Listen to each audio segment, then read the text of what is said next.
Welcome to my channel Prasad garden zone.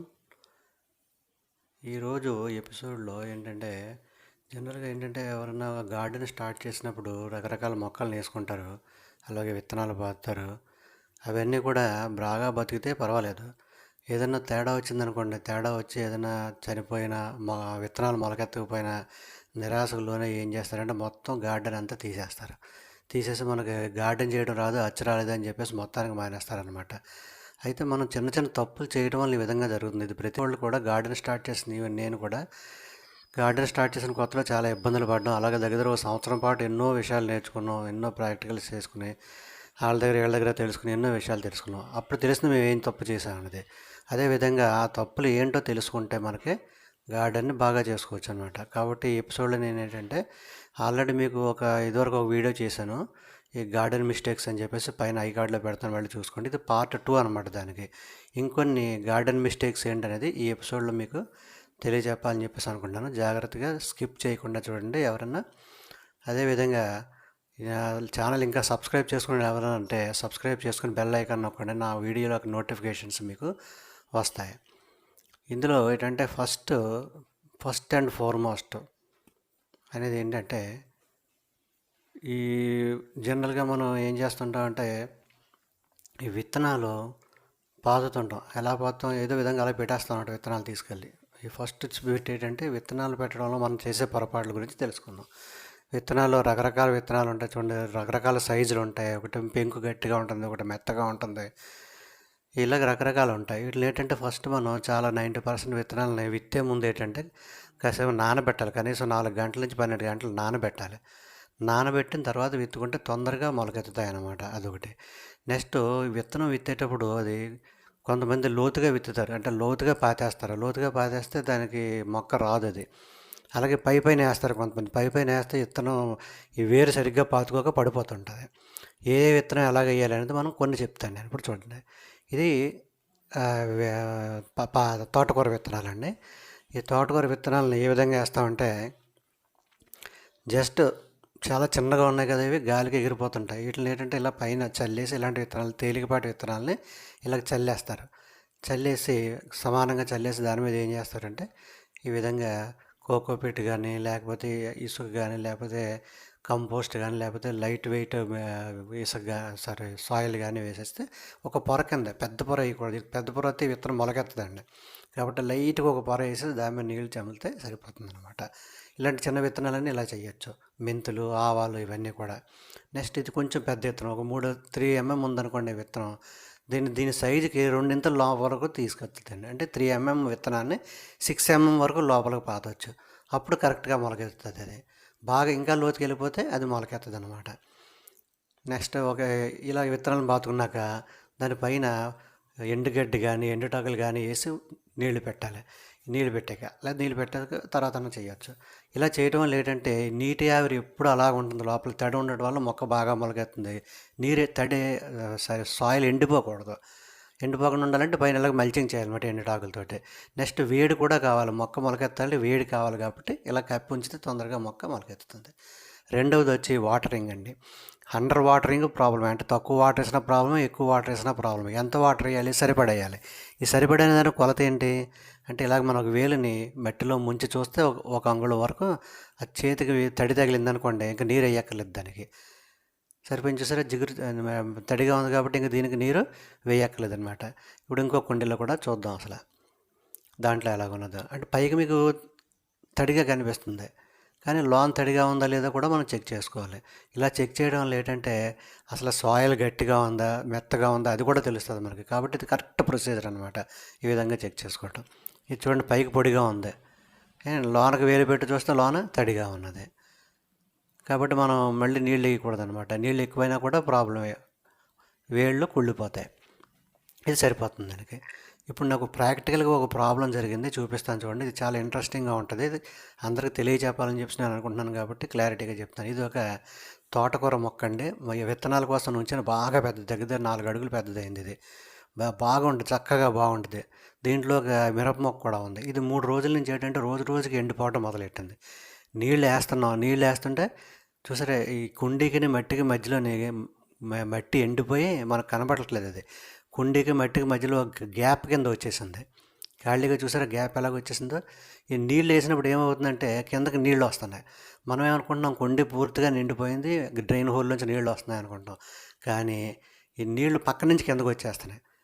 తర్వాత ఏం చేశానంటే నేను దీన్ని తీసేసి పాడేసి కొత్త మొక్క వేసుకోవచ్చు. కాదు దీనికి తెలుసుకోవాలి కదా, కారణం తెలుసుకుంటే రెండోసారి మళ్ళీ ప్రాబ్లం రాదు. ఇలాగ ఈ మట్టిని పక్కకి తీసి చూసారు ఎంత హార్డ్గా ఉందో. వేలు గుచ్చి చూస్తే వేలు వెళ్ళట్లేదు. ఈ స్టీల్ దాంట్లో ఇలా నొక్కుతుంటే చూసి ఎంత గట్టిగా ఉందో. చాలా గట్టిగా నొక్కుతున్నాయి కానీ దాని మీద ఇంప్రెషన్ పట్టలేదు. ఇంత గట్టిగా ఉంటే నీళ్ళు ఎక్కడ వెళ్తాయి? ఈ నీళ్ళు లేక 3 రోజుల నుంచి జరుగుతుంది అనమాట. ఈ 3 రోజుల నుంచి మిరప మొక్క అయితే ఇంక చచ్చిపోయింది కదా, పనికిరాదు. ఈ తోటకూర మొక్కన పని చేస్తుందో లేదో చూద్దామని చెప్పేసి అనమాట. ఇలాగైపోతే దీన్ని ఏం చేస్తాను, బాగా గుల్లగా చేసి నీళ్లు పెట్టాను. మీరు ఇంకో విధంగా కూడా చేయొచ్చు. దీన్ని తీసుకెళ్ళి ఒక పెద్ద టబ్బు నిండా నీళ్ళు వేసి అందులో పెట్టేసి ఉంచితే కాసేపు మొత్తం ఈ మట్టి అంతా కూడా మెత్తపడుతుంది. అప్పుడు దాన్ని ఇలా గుల్లపరచవచ్చు అనమాట. ఆ విధంగా కూడా చేయొచ్చు. అయితే నేను చేసిన పద్ధతి మీకు చూపిస్తాను. ఈ మట్టిని అంతటిని బాగా గుల్ల చేసి దాంట్లో నీళ్లు పెట్టాను శుభ్రంగా. నీళ్ళు పెడితే మొక్క బాగా నేల బాగా మెత్తబడింది. ఇంకొంచెం సేఫ్టీ కోసం అని చెప్పి ఒక 2 లీటర్ల బాటిల్కి అన్నం పెట్టి అందులో నీళ్ళు వేసి దాంట్లో గుచ్చేసాను. అంటే తెల్లవారు నీరు అలా పడతా ఉంటుంది కదా, అంటే నీటి వలన వచ్చిందా ప్రాబ్లం, వేరే ఏ ప్రాబ్లం వల్ల మొక్క పాడైపోయిందో తెలుసుకోవడానికి అనమాట. ఆల్రెడీ నీరు ప్రాబ్లం అని తెలిసింది, అది కన్ఫర్మ్ చేసుకున్నాకే దాంట్లో నీళ్ళు వేసి పెట్టాను. పెట్టాక చూడండి దాని రిజల్ట్ ఎలాగ ఉన్నదో చూడండి. అలా పెట్టించాను, నీళ్ళు అయిపోయినాయి. మర్నాడు పొద్దున మీకు మొక్క చూపిస్తాను చూడండి. ఆకులు మళ్ళీ జీవం పోసుకుని నవనవలాడితే మళ్ళీ బ్రహ్మాండంగా తయారైంది మొక్క. ఈ విధంగా చేయాలన్నమాట. ఇది ఒక మంచి టెస్ట్. ఎప్పటి నుంచో చెప్దాం అనుకున్నా, ఇప్పుడు అవకాశం వచ్చింది కాబట్టి చెప్పాను. కాబట్టి నీరు వేయటం అనేది ఎంత ముఖ్యమో మీకు తెలిసింది కదా. నెక్స్ట్ అన్సీజనల్లో మొక్క వేసి పూలు పూయట్లేదు, కాయలు కాయట్లేదు అనుకుంటాం. ఇప్పుడు చూడండి సీజన్ అయిపోయేటప్పటికి నేను ఒక మొక్క వేసాను. ఇదేంటిది, బంతి మొక్క. ఇది చూడండి ఎంత బాగా ఎదిగిందో. ఇంత బాగా ఎదిగింది కానీ పూత పొయ్యదు, ఓన్లీ ఎదిగింది అంతే, పూత పొయ్యదు. ఇది అంటే అన్సీజన్లో వేసాను. సీజన్లో వేస్తే పువ్వులు వస్తాయి, అన్సీజన్లో వేస్తే పువ్వులు రావు. ఏదో కొద్దిగా వచ్చిన తల తక్కువ వస్తాయి అనమాట. కొన్ని హైబ్రిడ్ జాతులు అయితే ఏ సీజన్లోనే వస్తాయి, నార్మల్గా అయితే రావు. కాబట్టి అన్సీజనల్. అలాగే పసుపు ఉంది, పసుపుని ఇప్పుడు వేయాలి, మేలో వేయాలి, డిసెంబర్లో హార్వెస్ట్ చేయాలి. మొన్న హార్వెస్ట్ చేసినప్పుడు చాలామంది డిసెంబర్లో పసుపు వేసి విత్తనం రావట్లేదని, మొలక రావట్లేదని, 1 నెల నుంచి రావట్లేదని నవంబర్లో వేసామన్నారు. రాదు, అది దాని సీజన్లో అది వస్తుంది. కాబట్టి ఏదైనా మనం మొక్క వేసేటప్పుడు దాని డీటెయిల్స్ తెలుసుకోవాలి ఎవరిని తెలుసుకున్న వాళ్ళ ద్వారా. అది ఏ సీజన్ది, దానికి నీరు ఎంత వేయాలి, ఎండ ఎంత ఉండాలి, ఇవన్నీ తెలుసుకుని మనం మొక్క పాతుకుంటే దాని రిజల్ట్స్ బాగా వస్తాయి అన్నమాట. కాబట్టి అన్సీజనల్లో మొక్కలు వేసుకుంటే మీకు మొక్క బతుకుతుంది. మామిడి చెట్లు అలా ఉన్నాయనుకోండి, అన్సీజన్లో వేస్తే నెక్స్ట్ సీజన్ వచ్చాక కాస్తాయి, పర్వాలేదు. కాబట్టి ఇలాగ స్వల్పకాలిక మొక్కలు ఉన్నాయనుకోండి, అది సీజన్లో వేసుకుంటేనే, చామంతి ఇలాంటి సీజన్లో వేసుకుంటేనే మనకి దానికి ఉత్పత్తి వస్తుందన్నమాట. ఇది 3వ ప్రాబ్లం. 3వ హింట్. నెక్స్ట్ ఇది ఏంటంటే రాంగ్ సైజు కంటైనర్. ఇప్పుడు కంటైనర్ చూడండి, నారు వేసాను ఇందులో 3 అంగుళాల కంటైనర్. నారు వేస్తే అది పెద్దదయ్యి నారు వచ్చేసి, విత్తనం వేస్తే నారు వచ్చేసి 3 పువ్వులు కూడా వస్తుంది. ఎవరో కావాలంటే నారు తీసుకెళ్తానికి వస్తానని చెప్పారు. 2 వారాలు 3 వారాలు అవుతుంది, వాళ్ళకి కుదరక రాలేదు. నేను అలా ఉంచేసాను. ఇది చూడండి 4 పువ్వులు వచ్చేసినాయి. ఈ 4 కాయలు వస్తాయంటే రావు. ఒకటి వస్తుంది, అది కూడా బతుకుద్దో లేదో కూడా తెలియదు. చాలామంది సీసాల్లోనే గ్లాసులు చిన్న చిన్న ఆడలేసి మొక్క వచ్చేస్తుందని సంతోషపడుతుంటారు. మొక్క వస్తుంది, పూత వస్తుంది, కాబట్టి కాయ నిలబడదు. మనకేంటంటే పిండి కొలిది రొట్టె, కరెక్ట్గా కంటైనర్ ఉంటే కరెక్ట్గా మనకి ఈల్డ్ వస్తుంది. ఇది చూడండి 12 అంగుళాలు కుండి, ఇందులో వేసాను టమాటా మొక్క ఎంత పెద్ద ఎదిగిందో చూడండి. అలాగే ఇంకోటి 16 అంగుళాలు వేసాను, 18 అంగుళాల్లో 2 మొక్కలు వేసాను సైజుని బట్టి. చూడండి చక్కగా ఎదిగింది. ఇది నిండా వచ్చినాయి కాయలు. ఆ విధంగా ఏంటంటే మనకి పంట ముఖ్యం, ఫ్యాన్సీ కాదు. చిన్న దాంట్లో వేసాను వచ్చేసింది మొక్క, అది కాదు. మనకి తగినంత పంట దాని నుంచి తీసుకోవాలంటే తగిన సైజు కంటైనర్ ఉండాలి. ఫర్ ఎగ్జాంపుల్ కొన్ని చెప్తాను నేను. ఈ టమాటా, వంగ, బెండ, మిర్చీలకైతే 12 అంగుళాలు వెడల్పు, 12 అంగుళాల లోతు కంపల్సరీ ఉండాలి. 12 కంటే ఎక్కువ ఉన్నా పర్వాలేదు. అలాగే పాదులకైతే 18 అంగుళాల లోతు, 18 అంగుళాలు కంపల్సరీ ఉండాలి. కాబట్టి కంటైనర్ సైజ్ చాలా ముఖ్యం. ఇంకా 5వది ఏంటంటే కలుపు మొక్కలు. ఈ కలుపు మొక్కలు చాలామంది పట్టించుకోరు, అలా ఉంటాయిలే అని చెప్పి అనుకుంటారు. ఇవి ఎంత డేంజర్ అంటే మనం వేసిన మొక్కకి మనం వేసినటువంటి ఫెర్టిలైజర్స్ అన్నీ ఇవి తినేసి మెయిన్ మొక్కకి ఆహారం లేకుండా చేసి మెయిన్ మొక్క చచ్చిపోయే అవకాశం కానీ, పంట తగ్గిపోయే అవకాశం కానీ ఉంది. నేను మీకు చూపిస్తాను చూడండి ఎంత ఆశ్చర్యకరంగా పెరిగిపోయినాయి వీడ్స్ కొన్ని. అంటే నేను చిన్న చిన్న మొక్కలే కదా అని పెద్దగా పట్టించుకోలేదు నేను కూడా. వాటికి పెరిగిపోయిన చూపిస్తాను. ఈ పెద్ద మొక్కకి వీడ్స్ ఉన్నా అది బతికేస్తుంది. కొన్ని చిన్న మొక్కలు ఉంటాయి, చామంతి, తులసి అలాంటి మొక్కలకి వాటికి వీడ్స్ వచ్చేస్తే ఇవి ఏం చేస్తాయంటే దాన్ని డామినేట్ చేసేస్తాయి.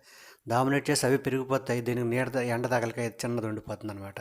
అవి కూడా నా దగ్గర నేను కొన్ని 4-5 ఉంచాను మీకు చూపిందామని చెప్పేసి. అవి చూపిస్తాను చూడండి. ఇలా ఈ వీడ్స్ ఏంటంటే ప్రతి వారానికి ఒకసారి 15 రోజులకు ఒకసారి మొత్తం వీడ్స్ అంటే కలుపు మొక్కలన్నీ పూర్తిగా తీసేయాలన్నమాట. ఇవి చూడండి, మీకు అసలు మొక్క కనిపిస్తుందా? అన్ని కలుపు మొక్కలే ఉన్నాయి దీంట్లో. తీసాక చూడండి అసలు మొక్క ఎంత ఉందో, చాలా ఆశ్చర్యం వేద్ది. ఎంత కలుపు పెరిగిపోయిందో చూడండి. అందులో పనికొచ్చేది ఒక మొక్క, ఉన్న ఎన్ని మొక్కలు ఉన్నాయో చూడండి. అవన్నీ తీసేయవలసినవి. అవన్నీ తీసేసాక అసలు మొక్కను చూస్తే మీరే ఆశ్చర్యపోతారు. కాబట్టి కలుపు తీయటం అనేది ఎంత ముఖ్యమో మీకు అర్థమవుతుంది కదా. కుండీలో ఉన్నదే మనకు కొంచెం మట్టి ఉంటుందండి. భూమి నేల మీద అంటే పక్కకి వెళ్ళిపోతుంది ఏరు. కానీ మనకు కుండీలో చిన్న మట్టి, కొద్దిగా మట్టి, అందులో మళ్ళీ కలుపు తినేస్తే ఇంకేముంటుంది? ఈ మొక్క చూసారు ఎంత ఉందో కలుపు మొక్క. ఇది తీసేస్తే అసలు మొక్క ఎంత ఉందో చూసారు? చామంతి మొక్క 2 పువ్వులు వచ్చినాయి. దీంతో వేసిన మొక్కలన్నీ 50 పువ్వులు 60 పువ్వులు పోస్తున్నాయి. ఇది మట్టికి ఏమైందో చూసారా? కంటైనర్ చిన్నదే, దీనికి కలుపు మొక్కలు ఉన్నాయి. కంటైనర్ సైజుకి దీన్ని కూడా ఎగ్జాంపుల్గా తీసుకోవచ్చు. పెద్ద కుండీలు వేసిన ఎక్కువ మొక్కలు పూలు వచ్చినాయి, చిన్న కుండీలు వేసింది 2 పూలు వచ్చినాయి. ప్లస్ కలుపు మొక్కలు కూడా దీనికి ఆధారమైనవి అనమాట, రానివ్వకుండా. కాబట్టి కలుపు చాలా భయంకరమైంది. కలుపు ఎప్పటికప్పుడు తీసేస్తూ ఉండాలి. ఈ కలుపుని తీసి చిన్న చిన్న మొక్కలకి ఏం చేసేసి కంపోస్ట్లో వేసేసుకోండి. ఆ విధంగా ఉపయోగపడతాయి. నైట్రోజన్ పెరుగుద్ది కంపోస్ట్లో. చూసారు కదా ఎంత విచిత్రంగా చుట్టూ కలుపుని అసలు మొక్క కనబడకుండా చేసిందనమాట. ఇదండి కలుపు పరిస్థితి ఇది. నెక్స్ట్ ఏంటంటే physical quality of soil. Physical quality of soil అంటే సాయిల్ చూడడానికి ఎలా ఉంది, లోన దాని న్యూట్రియంట్స్ అది వదిలేండి. న్యూట్రియంట్స్ అన్నీ అలా బాగానే ఉంటాయి. చూడడానికి ఇలాగ మట్టి గుల్లగా ఉండాలండి. మట్టి ఉంటే ఏమవుతుందంటే మనం మొక్క పాతినప్పుడు బాగా పాతుకుంటుంది. వేళ్ళు 4 మూలలకి వెళ్ళి 4 మూలల నుంచి ఆహార పదార్థాన్ని గ్రహించడానికి అవకాశం ఉందన్నమాట. అదే మట్టి గట్టిగా ఉందనుకోండి, మనం వేసిన నీరు నిలవ ఉండిపోతుంది, కిందకి వెళ్దాం. చూడండి జిగురు మట్టిది. ఈ మట్టిలో వేస్తే ఏమవుతుంది? ఏళ్ళన్నీ గట్టిపడిపోతాయి. నీరు ఎండిపోయాక గట్టిపడిపోతుంది. ఏళ్ళు కుచించుకుపోతాయి, మొక్క చచ్చిపోతుంది. లేకపోతే ఇది నీళ్ళు ఎక్కువ వేసామనుకోండి, నీళ్ళు కిందకి వెళ్ళకుండా అందులో నిలవ ఉండిపోయి వేళ్ళు కుళ్ళిపోయే అవకాశం కూడా ఉంది. కాబట్టి కరెక్ట్ సాయిల్ చూసుకోవాలి. సాయిల్లో జాగ్రత్తగా కావాల్సిన పాళ్ళన్నీ, దాని గురించి వేరే దాంట్లో చెప్తున్నాను ఎంత కావాలనేది, అవన్నీ కరెక్ట్గా ఉండేలాగా చూసుకోవాలన్నమాట. అలాగే మొక్క యొక్క మనం వేసి మట్టి సమానంగా మంచిగా లేకపోతే మొక్కలు బాగా బతకవు. మంచి మట్టి వేసి దాన్ని జాగ్రత్తగా చూసుకుంటే చూసారా మంచి చక్కటి మొక్కలు. మెంతికూర చాలామంది రాదు అంటారు. నాకు మెంతికూర, పుదీనా, మెంతికూర చూసారు ఎంత బాగా వచ్చిందో. దీనికి మట్టి చాలా ముఖ్యం అండి. మట్టి ముఖ్యం, సరిగ్గా చూసుకోకపోతే చాలా రకాల మొక్కలు బతకవు. గుల్లగా ఉండాలి మట్టి, స్పాంజీగా. అలా ఉంటే మట్టి చాలా బాగా పనిచేస్తుంది అనమాట. ఇంకా లాస్ట్ పాయింట్, 7వ పాయింట్ ఏంటంటే క్రాప్ రొటేషన్ అంటే ఫర్ ఎగ్జాంపుల్ ఇక్కడ తోటకూర వేసామనుకోండి, నెక్స్ట్ ఈ పంట అయిపోయినట్టు మళ్ళీ ఇందులో తోటకూర వేయకుండా వేరే పూల జాతి మొక్క, ఫర్ ఎగ్జాంపుల్ బంతి కానీ అలాగే ఏదైనా. ఎందుకంటే దీనికి వచ్చిన కొన్ని జబ్బులు నేలలో కూడా ఉండిపోతాయి. ఈ జబ్బులు మళ్ళీ తోటకూర వేస్తే మళ్ళీ దానికి అంటుకుంటాయి. వేరే రకం మొక్క వేస్తే దాని మీద ఈ జబ్బులు పనిచేయవు. ఫర్ ఎగ్జాంపుల్ నెమటోడ్స్ ఉన్నాయంటే క్రాప్ రొటేషన్ వేస్తే నెమటోడ్స్ మళ్ళీ రావన్నమాట. నులుపురుగు అలాగే పంట మార్పిడి బాగా చేస్తూ ఉంటే అప్పుడు మనం చాలా డిసీజ్ నుంచి మొక్కలు తట్టుకుంటాం అనమాట. చేశారు కదా. ఈ వీడియో మీకు నచ్చింది అనుకుంటాను. నచ్చితే సబ్స్క్రైబ్ చేయండి నా ఛానల్. అలాగే బెల్ ఐకాన్ నొక్కితే మీకు నోటిఫికేషన్స్ వస్తాయి. ఆల్ అని ఉంటుంది బెల్ పైన, అది కూడా నొక్కండి. అలాగే మీ ఫ్రెండ్స్ ఇది లైక్ చేసి మీ ఫ్రెండ్స్కి షేర్ చేయండి. ఎలా ఉందో కామెంట్ చేయండి. ఓకే అండి, థ్యాంక్ యూ ఫర్ వాచింగ్.